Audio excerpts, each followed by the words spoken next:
Hello friends, चलिए आज आपको लेकर चलते हैं सुरजनधार, जो कि रियासी से अराउंड 40 किलोमीटर की दूरी पर एक ऊंची पहाड़ी पे बहुत ही खूबसूरत ट्रैक है। यहाँ का रास्ता हरियाली से भरा हुआ है और वहाँ मोबाइल का नेटवर्क भी नहीं है और ना ही ट्रैफिक का शोर। अगर कुछ है तो दूर दूर तक फैला हुआ सुकून। रास्ते में हमें वर्ल्ड फेमस ब्रिज भी देखने को मिला। यहाँ की खूबसूरती मेरे जैसे अनाड़ी के लिए कैमरे में कैद कर पाना बहुत ही मुश्किल है, या फिर कुछ शब्दों में बयां करना भी बहुत मुश्किल है। सुरजनधार का ट्रैक थोड़ा सा मुश्किल है हमारे जैसे लोगों के लिए, क्योंकि रास्ते भर में चलैतर है।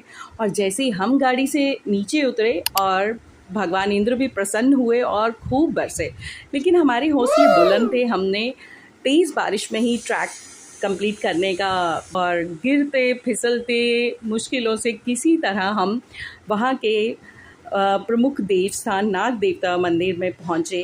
वहाँ के प्रांगण में हम जब बैठे तो वहाँ कुछ अलग ही दिव्य अलौकिक शक्तियों का ऐसा एहसास हो रहा था। दूर दूर तक फैला हुआ घना जंगल, दूर दूर तक कोई इंसान देखने को नहीं मिल रहा था, किसी की आवाज़ नहीं थी। अगर कुछ था तो सिर्फ पक्षियों की चहचहाहट, उन पत्तों की सरसराहट और दूर तक फैला हुआ सुकून। अगर आप भी मेरी तरह प्रकृति प्रेमी हैं, ये ऊंचे ऊंचे पहाड़, ये झरने, ये चीड़, ये देवदार आपको अपनी तरफ आकर्षित करते हैं, तो आपकी लिस्ट में सुरजनधार का ट्रैक ज़रूर होना चाहिए।